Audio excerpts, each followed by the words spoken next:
सिद्धेभ्यः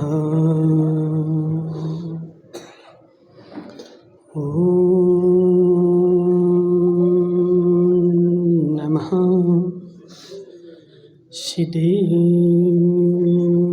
सिद्धेभ्यः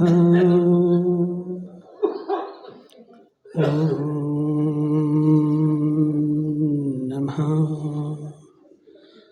सिद्धेभ्यः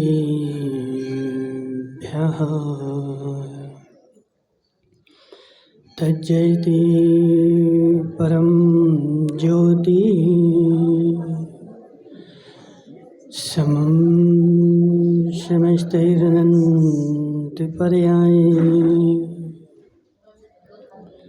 दर्पणतलिं सकला प्रतिफलति पदार्थमालिका यत्र नमो अरिहन्ताणं नमो सिद्धाणं नमो आयर्याणं नमो अध्यायाणं नमो लोभेशव्यसाहोणम्। पंच परमेष्टि भगवान की, अनंत सिद्ध परमेष्टि भगवान की, 1008 देवादेव वासुपूज्य भगवान की, आचार्य भगवान अमृतचंद्र स्वामी की, आचार्य भगवान विद्यासागर जी महाराज की, आचार्य भगवान विशुद्ध सागर जी महाराज की। बोलिए मुनि शुद्ध सागर जी महाराज की, बोलिए मुनि संघ की। मनीषियों, यहाँ पर आचार्य भगवान अमृतचंद्र स्वामी पुरुषार्थ सिद्धि उपाय ग्रंथ में गुप्तियों का वर्णन कर रहे थे कि हे जीव, मन गुप्ति, वचन गुप्ति और काय गुप्ति, ये तीनों गुप्तियाँ होती हैं और ये तीनों दंड भी होते हैं। मनोदंड, वचन दंड और काय दंड। इन तीनों को गुप्तियों में भी गिनाया है और दंड में भी गिनाया है। तो मन दंड का वश करना मनोगुप्ति है। दंड का मतलब वो दंड, दंड का मतलब उपद्रवी, दंड का मतलब बाहर घूमने वाला। जब तक वह मन बाहर घूमता है तब तक मनोदंड कहलाता है, और जब जब बाहर घूमता है तो उपद्रव करके आता है। दिनेश पंडित जी, बच्चा बाहर घूमने गया, नियम से किसी से लड़ाई करके आएगा,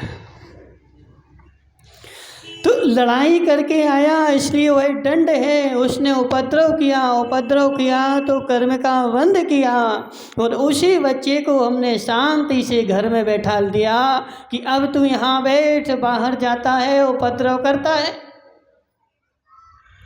और जब वह बच्चा घर में बैठ गया तो गुप्ती हो गई। बस गुप्ती बड़ी नहीं है। बच्चा बाहर जा कर के, उकावत जी, अरविंद भाई, बच्चा बाहर जाता है, नियम से कोई ना कोई उपद्रव करके आता है, लेकिन वह बात अलग है कि अच्छा उपद्रव करके आए तो हम खुश हो जाते हैं, और बुरा करके आए तो दुखी हो जाते हैं। लेकिन बाहर जाएगा तो कोई ना कोई उपद्रव नियम से करके आएगा, और जो उपद्रव करना है वह कहलाता है दंड। और मनोदंड, वचन का दंड और काय दंड, आचार्यों ने 3 दंड गिनाए, और ये तीनों के तीनों दंड जो हैं वह बाहर जाते हैं तो कर्म को लाते हैं। जितने जितने बाहर जाएंगे उतना उतना कर्म लेकर के नियम से आएंगे। तो इन तीनों को भीतर बैठालना गुप्ती है। ये तीनों कहाँ बैठे रहे? भीतर कमरे में शांति से बैठे, तो इनका नाम है गुप्ती। तो हे जीव, कर्म के आश्रय से बचने के लिए कल बताया था कि चाबी है, चाबी। ये तुमने ताला लगा दिया, कमरे में बैठाल दिया, अब यहाँ बैठो। और जब कमरे में बैठेगा तो अपने आप उपद्रव बंद हो जाएगा। अकेला बैठेगा तो उपद्रव नहीं करेगा। और जब जब दो मिलते हैं तो नियम से, सुमती लाल जी, उपद्रव करते कि नहीं है? अकेले अकेले करते कि किसी के साथ में करते हैं? अकेले तो उपद्रव होता ही नहीं। जैसे ही कोई दूसरा आता है और दूसरा साथ में मिलकर के बैठेगा, मानमल जी, उपद्रव शुरू हो जाएगा। इसलिए जब जब दूसरे से मिलता है तो नियम से कोई ना कोई उपद्रव पैदा करता है। और गुप्ती में क्या होता है? गुप्ती में अकेला रहता है। दूसरा आया, दंड हो गया। श्रीपाल जी, गुप्ती में अकेला रहता है। और अकेले रहना, अकेला करना, इसी का नाम गुप्ती है। और जहाँ जहाँ दूसरा आता है वहाँ वहाँ गुप्तियाँ भंग हो जाती हैं। और जहाँ अकेला रहता है वहाँ गुप्तियाँ प्रारंभ हो जाती हैं। गुप्तियाँ कर्म के आश्रय से बचने के लिए ढाल है। गुप्तियाँ निज में गुप्त होने के लिए, जैसे ही वह आ रहा है, कौन? वो कछुआ देखा? कछुआ किसने देखा है? सबने देखा। कैसा होता है?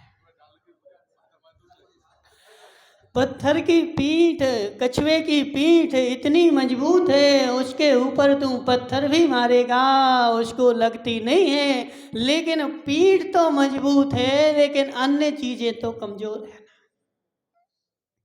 जिससे उसका मुंह है, जिस मुंह से वह भोजन करता है, वह मुंह तो नाजुक है। और वह बाहर बैठा भोजन कर रहा हो, और जैसे ही कोई डंडा लेके आए तो क्या करता है? अंदर चला जाता है, अपने कवच के अंदर हो जाता है। अब तुम कुछ भी कर लो, उसका कुछ बिगाड़ने वाले नहीं हो। तो गुप्ती भी ऐसे ही होती है कि हे जीव, यह जब जीव शांति से बैठा था, अरविंद भाई बैठे शांति से बोल रहे थे। क्या बोल रहे थे? कुछ पाठ कर रहे थे, और पाठ बोल करके अपना काम चल रहा था। और जैसे ही इन्होंने देखा कि कोई सामने से, अब सामने से आ रहा है तो क्या होगा? बैठेगा, बैठ करके क्या करेगा? बातें करेगा। बातें करेगा तो क्या होगा? कर्म का आश्रय होगा। इसलिए मैंने जैसे ही देखा कि वो सामने से आ रहा है, और मैंने मौन ले लिया। निमेश पंडित जी, सबसे अच्छी गुप्ती है मौन ले लेना। सबसे अच्छी गुप्ती है मौन ले लेना। देखो, 1000 लोग भी आ जाएं, किसी को भगाना नहीं। श्रीपाल जी, 1000 लोग भी आ जाएं, तुम एक काम करना, यदि तुम कहीं बैठे हो और पूरे गांव के लोग आकर के बैठ जाएं वहाँ, तो किसी को भी नहीं भगाना। एक काम करना, तुम मौन ले लेना और शास्त्र खोल लेना।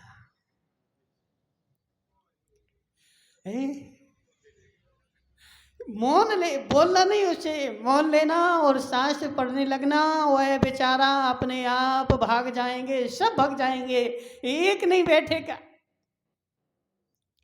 एक तुम्हारे साथ में। और यदि तुमने बोलना प्रारंभ किया, अरविंद भाई, सारी रात बेचारा बैठा रहेगा, लेकिन उसको कुछ काम याद नहीं आएगा। इसलिए सबसे अच्छी है कौन सी गुप्ती? मौन लेना भी व्यवहार गुप्ती है। एक शब्द बोला जाता है और एक बोल बोल करके, एक तुमने बोला, एक उसने बोला, एक उसने बोला, तुमने दो बोले, और ऐसे बोल बोल करके तेरा सारा दिन निकल जाएगा, लेकिन तुझे भान नहीं। और वहां बैठे बैठे तुमने क्या कर लिया, इसी का नाम है वचन दंड। अनर्गल बोले ना, जितना काम था उतना बोलना तो ठीक है, लेकिन काम नहीं था फिर भी मानमल जी क्या कर रहे हैं, बोलते जा रहे हैं। क्या क्या बोल रहे हैं, तो जो भी बोलना है, जहाँ की भी बोलना है, जितनी भी बोलना है, सारे बोल करके और लगे हुए हैं काम में। इसका नाम है वचन दंड।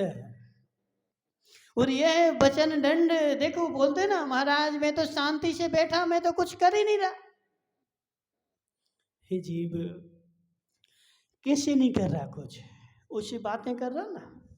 और क्या बात कर रहा है, जिसका कोई भी प्रयोजन नहीं है, वह बात करना भी तुम्हारा मनोवचन दंड है, और वह वचन दंड भी कर्मों को लाता है।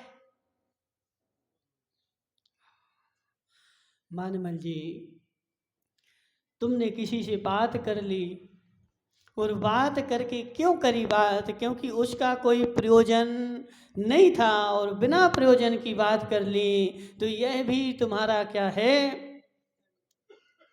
वचन दंड है। और वह वचन दंड जो है कर्मों के आश्रव का कारण है। और कई बार देखो क्या होता ना, पहले भी तुम्हें बताया कि जो काम करता है, जो काम करता है वह तो मोक्ष चला जाता है। वो कहाँ है मनसुख लाल जी, ठंड लग रही है आज इनको, कहाँ गए हैं? मोक्ष चले गए। जीव समझ मेरी बात, जो दंड करता है, जो दंड करता है वह तो बेचारा मोक्ष चला जाता है, और जो बेचारा बातें करता है फालतू की, वह संसार में बैठा रहता है। शंभु कुमार कौन थे, अरविंद भाइयों का आवाज, शंभु कुमार कौन थे, नहीं पता है? शंभु कुमार, तुम देखो हरिवंश पुराण सुन रहे, क्या करते, सोते हो क्या? शंभु कुमार कौन थे, तो यादव वंशी थे, कृष्ण के बेटे थे। कौन था, कृष्ण के पुत्र थे। और शंभु कुमार के निमित्त से द्वारका जली। पत्थर किसने मारे, मुकेश भाई, पत्थर किसने मारे? शंभु कुमार ने दीपायन मुनि को पत्थर मारे। और जब दीपायन को पत्थर मारे तो उनको क्रोध आया, और क्रोध आया तो द्वारका जली। लेकिन जिसने पत्थर मारे वो नहीं जला, जिसने पत्थर मारे वह नहीं जला। उसने तो वहां से आकर के और दीक्षा ले ली, और दीक्षा लेके तप करने लगे, और वह तो मोक्ष चले गए। लेकिन जो सामने खड़े थे, ऐसे ही होता है। देखो अरविंद भाई, जीवन में संभल के जीना। कुछ लोग ऐसे होते हैं, कुछ लोग ऐसे होते हैं श्रीश भाई, जो तुम्हारे कंधे पे रख करके बंदूक चलाते हैं, और दिखते तुम हो, चलाता दूसरा है। वह तो चला करके भाग जाता है, और तुम्हारा सीना दिखता है तो तुम्हारा छेदा जाता है। इसलिए अरविंद भाई, पीछे वाले से बच के रहो। तुम्हारे कंधे पर बंदूक रखने वाले से, श्रीपाल बगेरिया, जो तेरे कंधे पर बंदूक रख रहा है उससे बच के रहे, क्योंकि कंधा तो तेरा है ना, बंदूक भले उसकी हो। अब जी एक दिन कौन जी, बाहुबली जी है ना, बाहुबली नाम ना, चंदू जी खेड़ा। अब जी बाहुबली जी ने एक दिन क्या किया, आज तो जीमण है ना, आज जीमण है कोई का,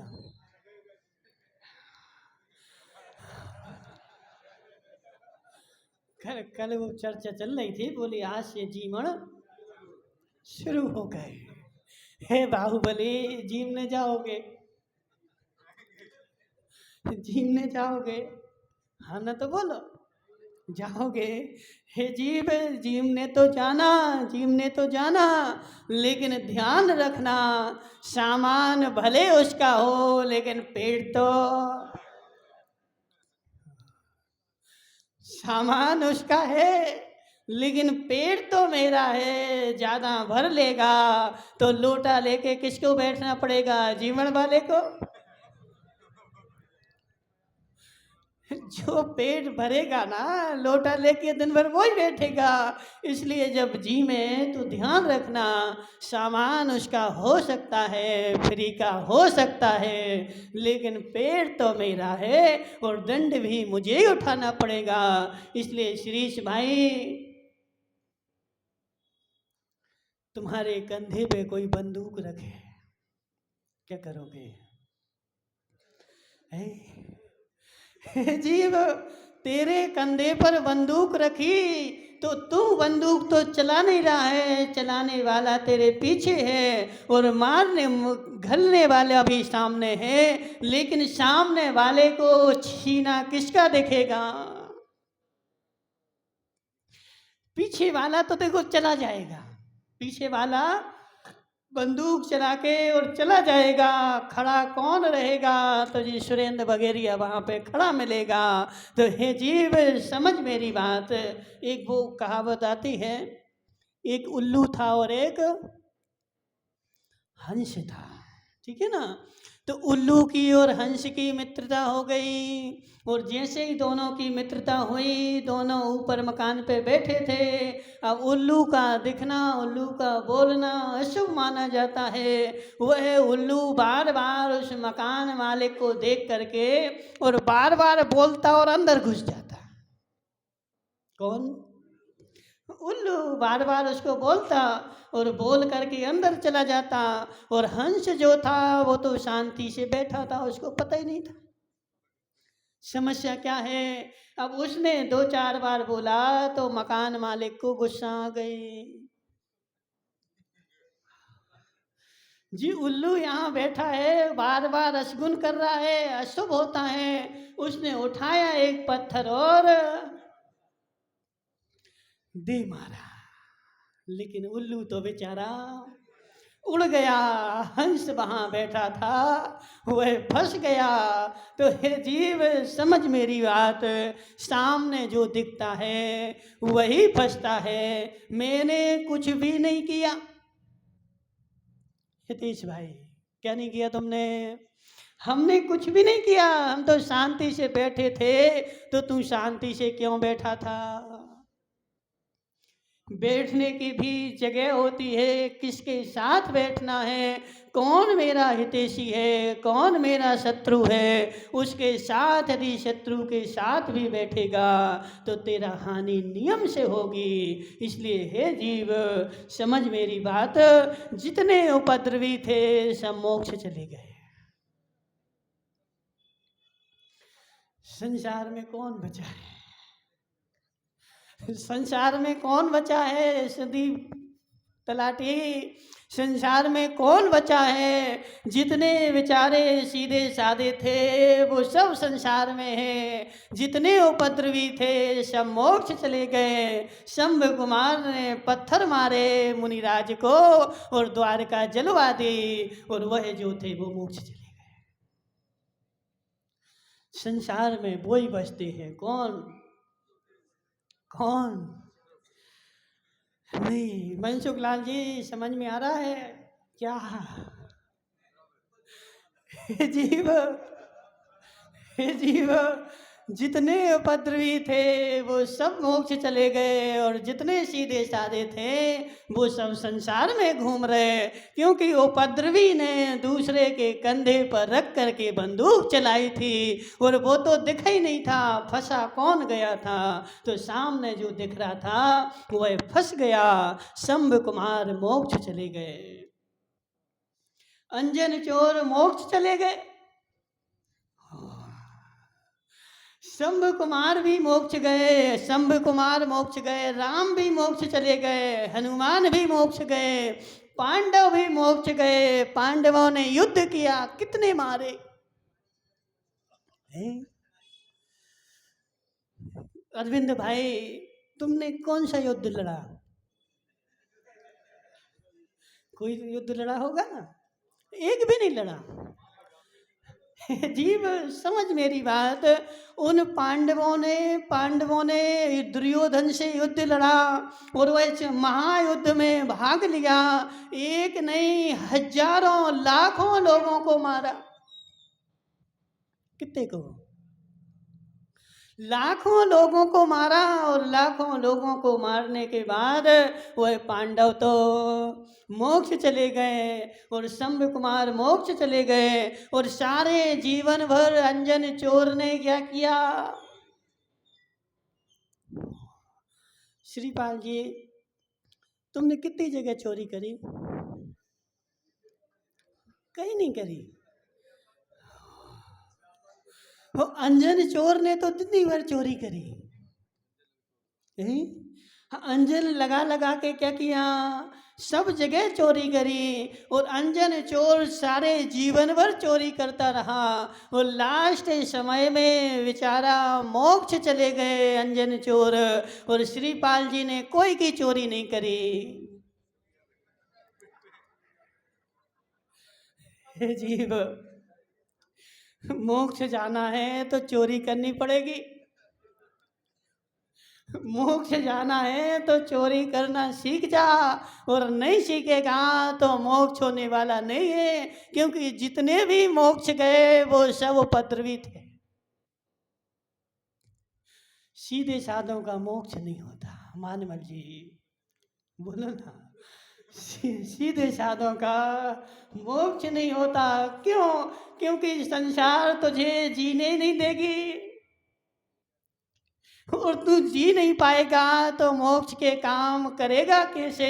इसलिए जब उपद्रव करेगा तो मोक्ष जाएगा, और नहीं करेगा तो संसार में रहेगा। इसलिए आज से जो है उपद्रव करना शुरू कर दे। हे जीव, मोक्ष ऐसे ही नहीं मिल जाता है। कौन बोल रहा है? उपद्रव तो करना पड़ेगा। देखिए, बिना उपद्रव के मोक्ष मिलने वाला नहीं है। हम संसार में आज इसलिए बैठे हैं क्योंकि हम सीधे साधे हैं। और ऐसे इतने सीधे हैं, इतने सीधे हैं, इतने सीधे हैं कि बिल्कुल जलेबी तो टेढ़ी है। हम कितने सीधे हैं, बिल्कुल बाण के जैसे मैं बिल्कुल सीधा हूँ। तो हे जीव, ऐसे लोगों का मोक्ष नहीं होता। निमेश पंडित जी, तुम्हारा भी नहीं होगा। क्यों? ज़्यादा सीधे हो ना, तो ज़्यादा सीधे से भी काम नहीं बनता है। थोड़े से टेढ़े होना पड़ेगा। क्योंकि अंजन चोर जो था वो इसने जीवन भर चोरी करी। लेकिन चोरी में भी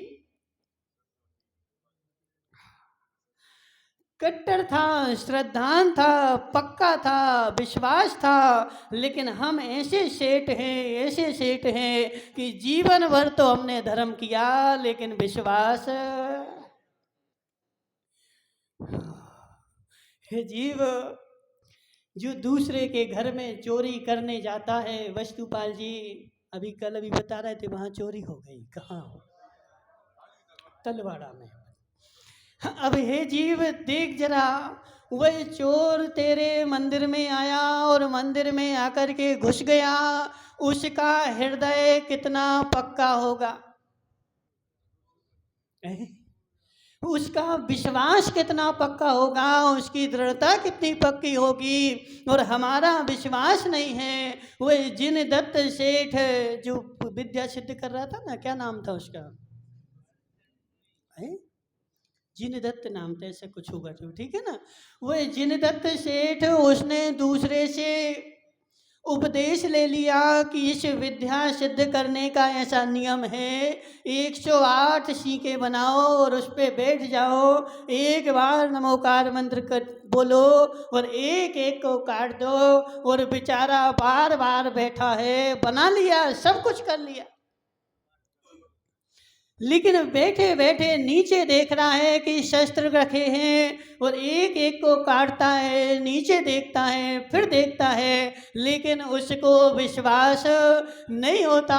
बार बार सीके से उतरता है, फिर चढ़ता है, फिर उतरता है, फिर चढ़ता है। हे जीव, विद्या सिद्ध क्यों क्यों?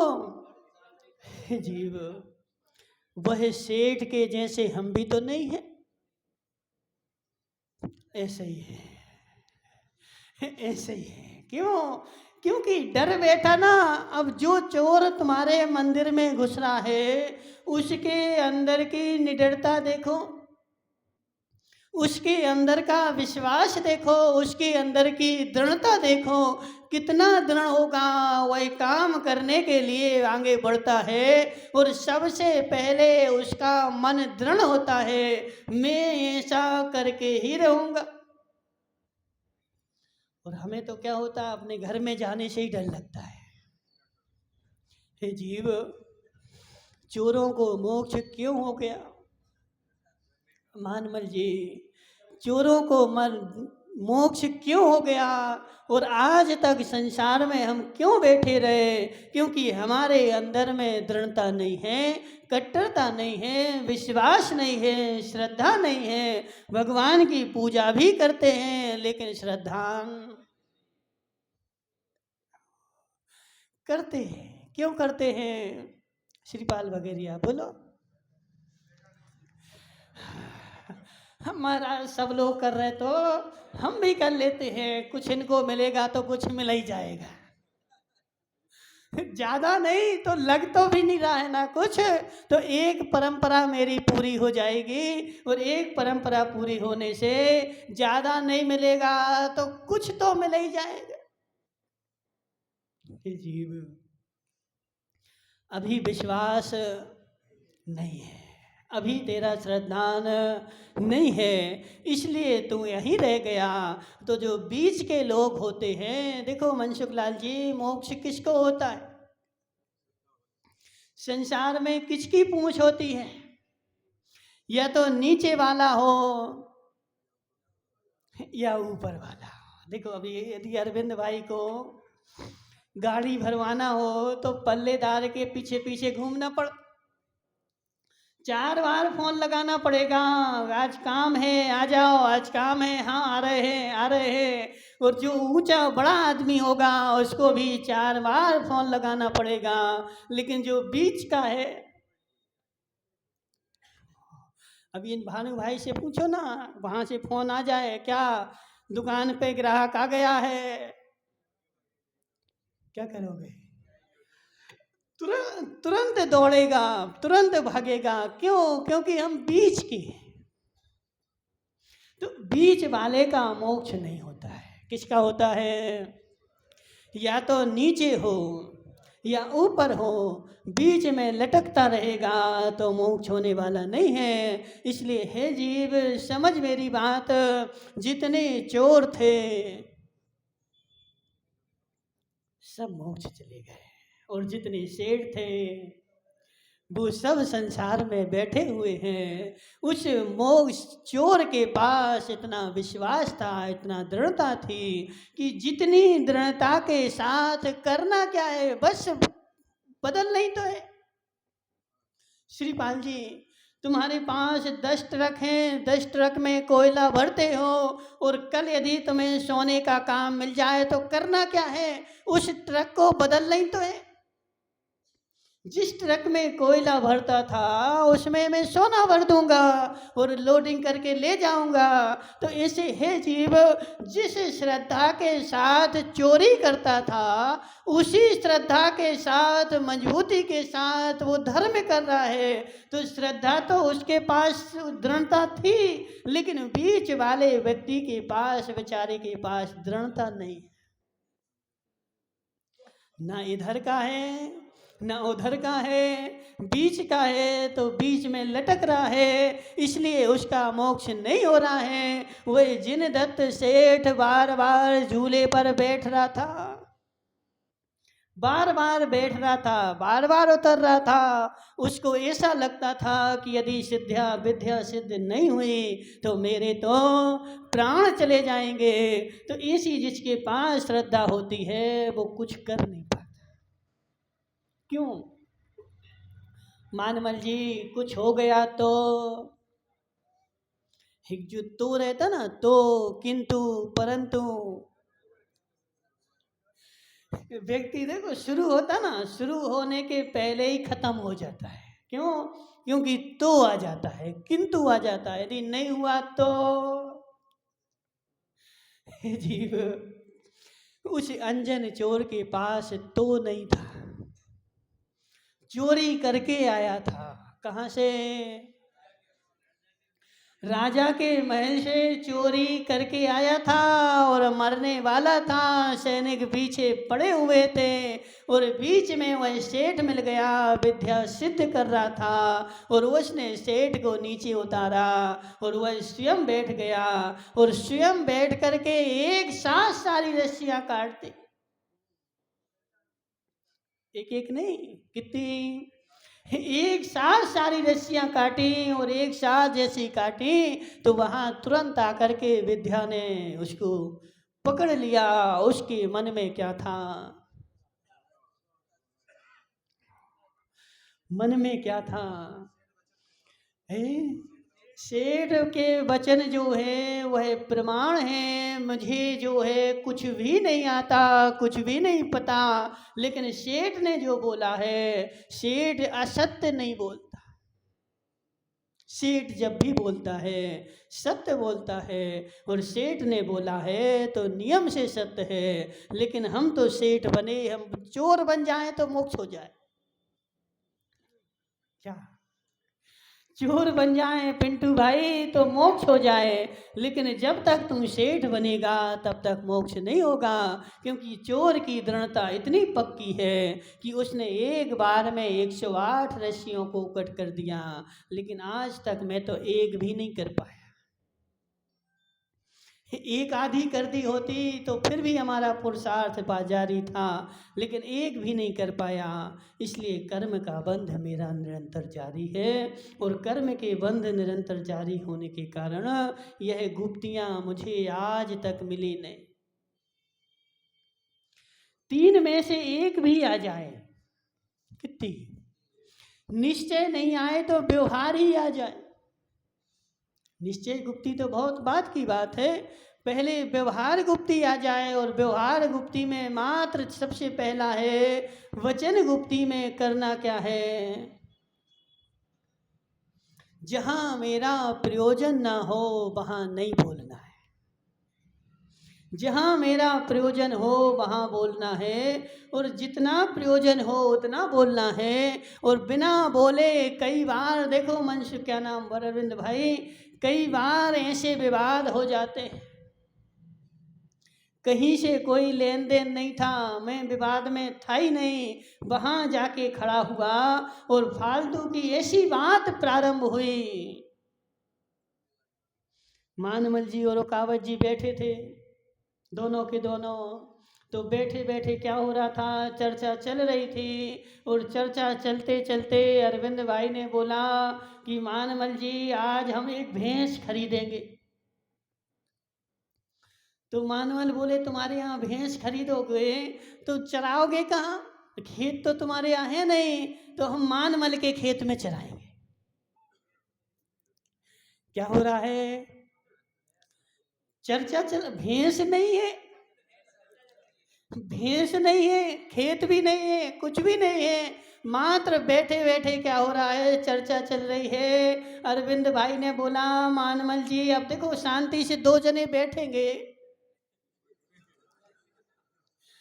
बोलो दो जने बैठेंगे तो कुछ ना कुछ चर्चा चलेगी, और नियम से शास्त्र की चर्चा नहीं चलेगी। कौन सी चर्चा चलेगी? तो यहाँ वहाँ की ही चलेगी, तभी दो जने बैठेंगे। शास्त्र की चलेगी तो नहीं बैठेंगे। तो अरविंद भाई और मानमल जी दोनों बैठे थे।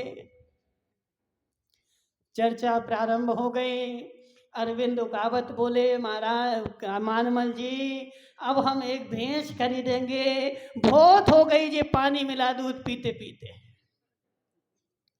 अब प्योर भैंस, प्योर दूध पीना है तो हम एक भैंस खरीदेंगे। अब मानमल जी ने अपनी सलाह दी, क्योंकि सलाह नहीं दे तो ऐसा हो ही नहीं सकता।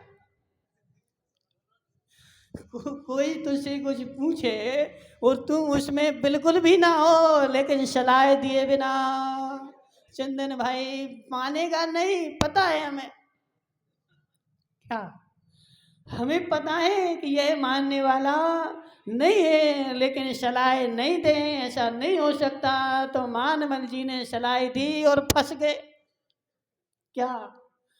अरविंद भाई, तुम भैंस तो खरीदोगे, लेकिन चराने की जगह तो तुम्हारे यहाँ है नहीं। कौन से खेत में ले जाओगे? अरे तुम्हारा खेत है ना वहां, हमारे खेत में नहीं ले जाना। नहीं, हम तो ले जाएंगे। बोले ले जाके दिखाओ। ले जाके दिखाओ, फिर हम तुम्हें देखते हैं। तो बैठे बैठे बात बढ़ गई, और अरविंद उकावत ने एक पत्थर उठाया और उस पर पत्थर पे जिस पे बैठे थे उसमें एक गोला बनाया। बोले देखो मानमल, ये तुम्हारा खेत, और जो पत्थर को बनाया भैंस, जी हमारी भैंस, और देखो ये जा रही तुम्हारे खेत में चरने। भैंस जो थी खेत में चली गई, मानमल के चरने के लिए चरने लगी। और जैसे ही भैंस ने खेत चरा, मानमल को गुस्सा आया और दोनों के दोनों जो थे लड़ पड़े। और लड़ करके दोनों गए कहाँ पर? पुलिस के पास। पुलिस ने दोनों को चार चार डंडे पर फटकारे और दोनों को जेल में बंद कर दिया, और फिर दूसरे दिन कोर्ट में पेश किया गया। दोनों कटघरे में खड़े हुए हैं। बोले मानमल ने दोनों से सफाई पूछी गई। बोले क्या जुर्म है? बोले इनकी भैंस हमारे खेत में चरने के लिए घुस गई, इन्होंने अपनी भैंस को पकड़ा नहीं, आदेश दिया गया। बोले भैंस कहाँ है? भैंस को लाया जाए। और तुम्हारा खेत कौन सा है? उस खेत का मुआयना किया जाए। तो फिर वहां पता चला कि ना खेत है ना भैंस है। क्या? ना तो खेत है और ना भैंस है, दोनों ही नहीं है। वस्तु का अभाव है, लेकिन वस्तु के अभाव में बेचारा बातें करके दोनों के दोनों लड़ पड़े, और लड़ करके कहाँ चले गए। ऐसा होता कि नहीं? ऐसा होता कि नहीं? हे जीव, तू यहाँ बैठे बैठे बातें करेगा। एक कहेगा कांग्रेस अच्छी है, एक कहेगा भाजपा अच्छी है, और दोनों बैठे बैठे बेचारे लड़ने लगेंगे। ना वहाँ भाजपा है ना कांग्रेस है, और उससे तेरा कुछ भी लेना देना भी नहीं। देखो अरविंद भाई, चाहे भाजपा आ जाए चाहे कांग्रेस आ जाए, तुम्हें तो गुड़ बेचना है। कांग्रेस आ जाए तो भी तुम्हें पैसा नहीं देगी, और भाजपा आ जाए तो भी नहीं देगी। मुझे तो अपना गुड़ नमक ही बेचना है। लेकिन जब चर्चा करने बैठेगा तो ऐसी ऐसी चर्चाएं करेगा कि उसके पीछे इतना राग द्वेष करेगा कि सामने वाले से लड़ भी पड़ेगा, और लड़ करके बैर भी बांध लेगा। लेकिन मेरा प्रयोजन है जीव, समझ मेरी बात, इसी का नाम है दंड, और इसी को रोकना क्या है? गुप्ती। तो तूने रोक लिया, रोक लिया, तो रोकने से क्या हो गया? जो कर्म आ रहे थे वो बंद हो गए नियम से। एक सामने वाले ने एक बात बोली और मैं मौन हो गया। अब क्या होगा? सामने वाले ने गाली दी, मानमल जी एक गाली दी, दो नहीं, कितनी, एक, और मैंने मौन ले लिया। अब क्या होगा?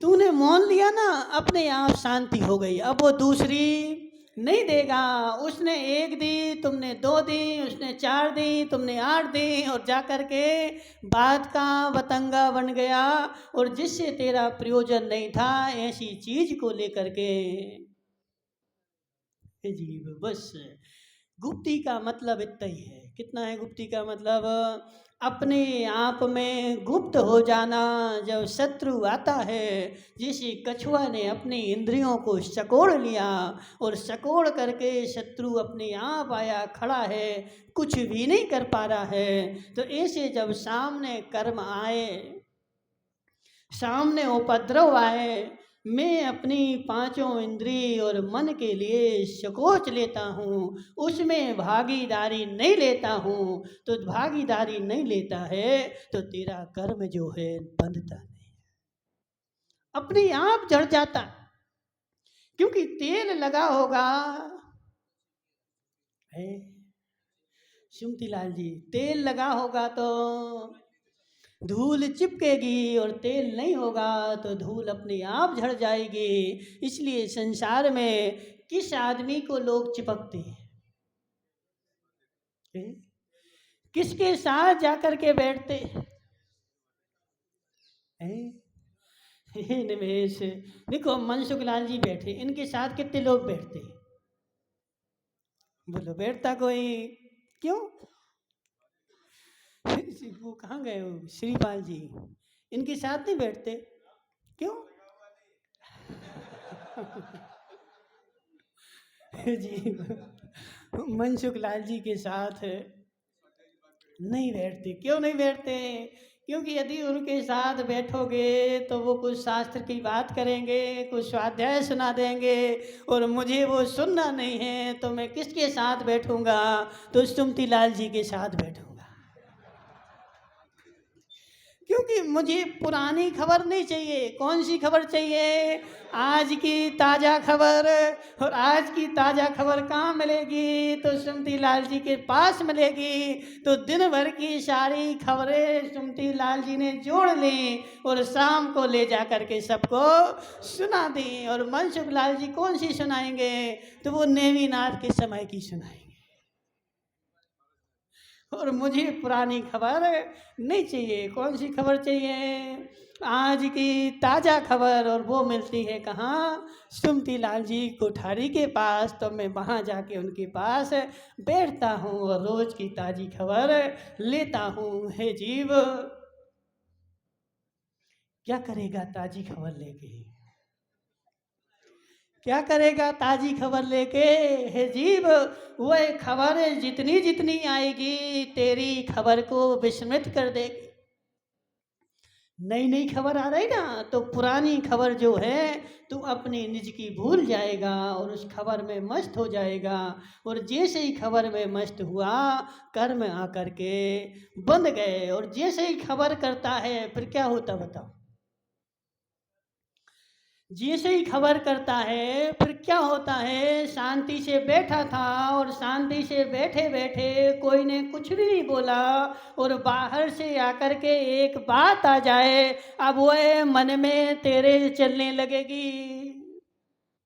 मानमल जी शांति से घर में बैठे थे, सोचा चलो आज मैं मंदिर जाऊं और शांति से ध्यान करूंगा, माला फेरूंगा। और बीच में कोई मिल गया, और सुमती लाल जी मिल करके क्या बोले? मानमल जी देखो वहां ऐसा हो गया।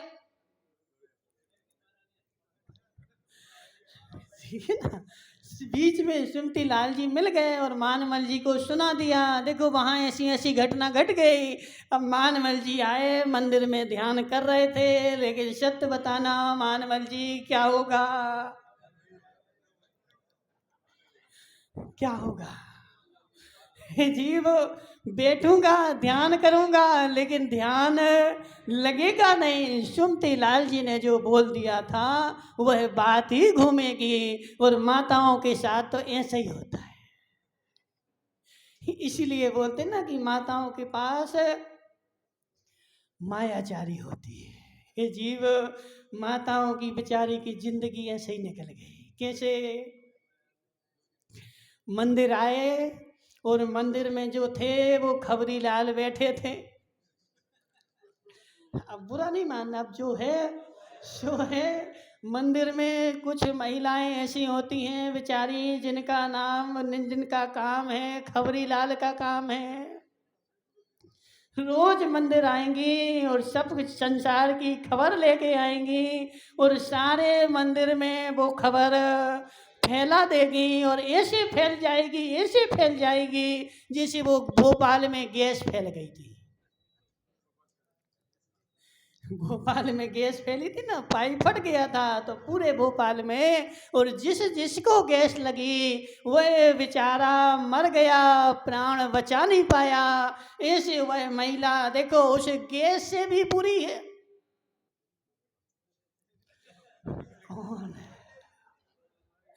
वो महिला हो चाहे पुरुष हो, उस गैस से भी ज़्यादा खतरनाक है जो मंदिर में आकर के और संसार की बातों की गैस फैला देता है। और जो भी मंदिर में घुसता है उसके कान में वह बात जाती है, सामने भगवान दिखता है लेकिन मन में वह बात चलती है, गैस फैलाती। मर गया, निकल गए प्राण उसकी विशुद्धि के। देखो तो जरा वह व्यक्ति बेचारा रात भर की थकान मिटा करके और सुबह सुबह उठ करके नहा धो करके शुद्ध हो करके और मंदिर की ओर आया था कि अब मैं भगवान का भजन करूंगा, लेकिन बीच में ही बेचारा खबरी लाल बैठा था। और उस खबरी लाल ने क्या किया, खबर दे दी। और जैसे ही खबर आई मैं अपनी खबर भूल गया और उसी खबर में लग गया। तो इसलिए हे जीव ऐसा नहीं करना। सुमती लाल जी क्या, ऐसा नहीं करना। मंदिर में आकर के किसी को किसी की खबर नहीं देना। लेकिन हे माताओं सुधर जाओगे तो स्त्री पर्याय छूट जाएगी और नहीं सुधरोगी तो स्त्री पर्याय बची रहेगी। इसलिए क्या करना है, कोई कहीं की खबर कहीं फैलाना नहीं है। मंदिर में तो कम से कम नहीं फैलाना। मनसुख लाल जी अब तुम मंत्री हो समाज के, बताओ इनको कि हे जीव मंदिर खबर फैलाने के लिए नहीं है और मंदिर में तुम खबर फैला देता है और जिसको खबर जाती है उसके प्राण निकल जाते हैं, उसकी विशुद्धि बनती नहीं है। इसलिए आज से मानव क्या नाम अरविंद भाई एक काम करना, जब मंदिर आते हो तो रुई लगा के आना। मैं किसी की नहीं सुनूंगा, मैं भगवान को देखने आया हूँ, कोई कुछ भी सुनाए सुनना ही नहीं। हितेश भाई जब दुकान पे भीड़ लगती है और वो चंदन भाई आ जाए तुम्हारे घर पे और बोले हितेश बैठो देखो ऐसा ऐसा हो गया, क्या कहोगे उसको, क्या कहोगे? पहले ग्राहक को निपटा दें फिर हम तुम्हारी सुनेंगे। तो ऐसे है जीव अरविंद भाई, तुम समाज के पद पे हो कुछ भी है, लेकिन एक बात याद रख हे जीव, घर से विशुद्धि बना के आता है भगवान की पूजा करने के लिए। कोई समाज के लफड़े तुम्हें सुनाने बैठे तो उससे कहना पहले हमें पूजा कर लेने दो। बदामी लाल जी सत्य है कि नहीं? पहले हमें पूजा कर लेने दो, पहले अभिषेक कर लेने दो, जिससे फ्री हो जाऊंगा तब मैं तुम्हारे समाज के लफड़े सुनूंगा। अब उसने तुम्हें पहले ही तो मंदिर में घुसे और तुम्हारे लिए सारे लफड़े सुना दिए। अब तुम अभिषेक कर रहे थे लेकिन मस्तिष्क में हे जीव, अब तुम स्वयं बताओ, हमसे नहीं पूछो कि मन में वो चल रहा था और अभिषेक कर रहे थे तो पाप का बंद होगा कि पुण्य का? बाहर से तो कलश था लेकिन मन में वो एक वस्तु चल रही थी। तो हे जीव, इतना कर ज्यादा नहीं। समाज की व्यवस्था संभाल, घर की व्यवस्था संभालो, क्योंकि संभालनी पड़ेगी। लेकिन जब मंदिर आते हो और कोई बीच में सुनाने लगे तो बीच में किसी की सुनना नहीं। कब सुनेंगे? जब लौट के आएंगे तब मैं सुनूंगा। अभी मैं मंदिर जा रहा हूँ, अभी मैं तुम्हारी सुनने वाला नहीं हूँ। इसलिए इतना भी कर लिया तो बहुत है। हे जीव, क्योंकि एक बार क्या हुआ, एक बार तेरे अंदर में वह बात डाल दी। अब तू कहीं भी बैठा रहे, पिंटू भाई वही चलेगी, दिल्ली जाना है, दिल्ली जाना है, बिल्ली पकड़ना है।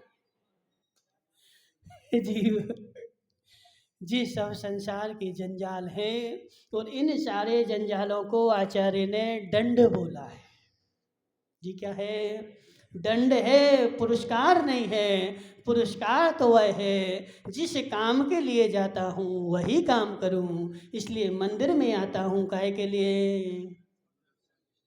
अभिषेक पूजन करने के लिए। और जब तक अभिषेक पूजन ना हो जाए तब तक मुझे किसी की कुछ सुनना नहीं है। इतना भानु भाई, क्या सुनना भी नहीं है और सुनाना भी नहीं है। कब सुनना सुनाना है?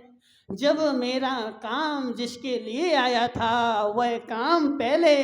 अब तुम कहाँ गए? उदयपुर गए माना कि काय के लिए? दवाई कराने। और वहाँ कोई सुनाने वाला मिल गया तो क्या करोगे?